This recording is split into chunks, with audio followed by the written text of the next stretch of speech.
Salam, bugün biz məişət tikiş maşınının işə hazırlanmasını öyrənəcəyik.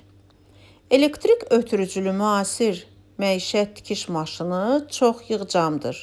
Onu işə tez hazırlamaq olar.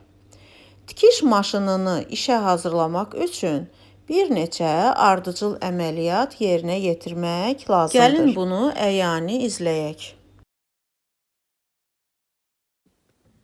Maşını elektrik şəbəkəsinə qoşun. Nazim çarxı özünüzə tərəf fırladın və sapdartanı və iynə salanı yuxarı kənar vəziyyətə yerləşdirin. Pəncəni qaldırın. Sap qarqarasını sap milinə qoyun. Bağlanan siyirməni açın.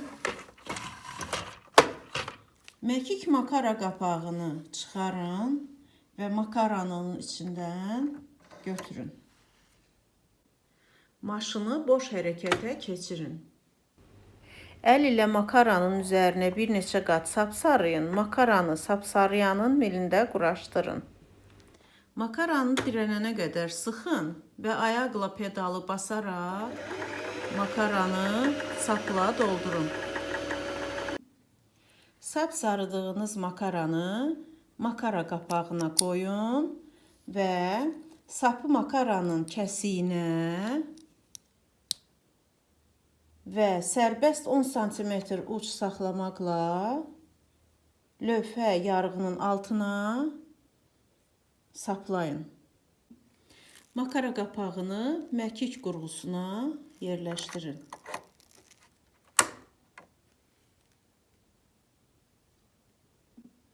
Yuxarı sapı saplayın.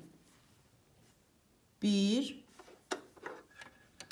keçir 2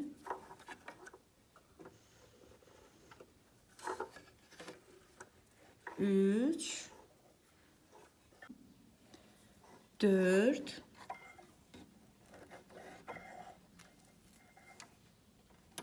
və iynəni iynə saplayanla saplayaq.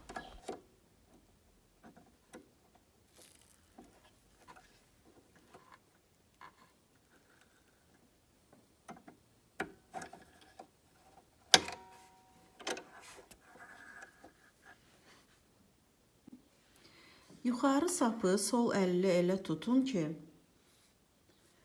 sağ əl ilə nazim çarxı özünüzə tərəf fırladın.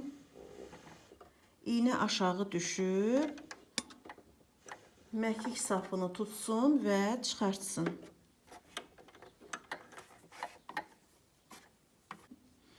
İki sapı da pəncənin altına salın.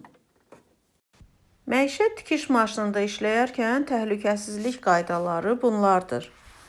Müəllimin icazəsi olmadan tikiş maşını arxasına oturmaq olmaz. İşdən əvvəl sancaqları və iynələri parçadan çıxarın. Maşının iynəsini sapladıqda ayaqlarınızı pedala qoymayın. Maşının hərəkət edən və ya fırlanan hissələrinə yaxın əyilməyin. İş zamanı diqqətinizi yayındırmayın. Məmulat işçinin gözlərindən 30-40 sm məsafədə olmalıdır.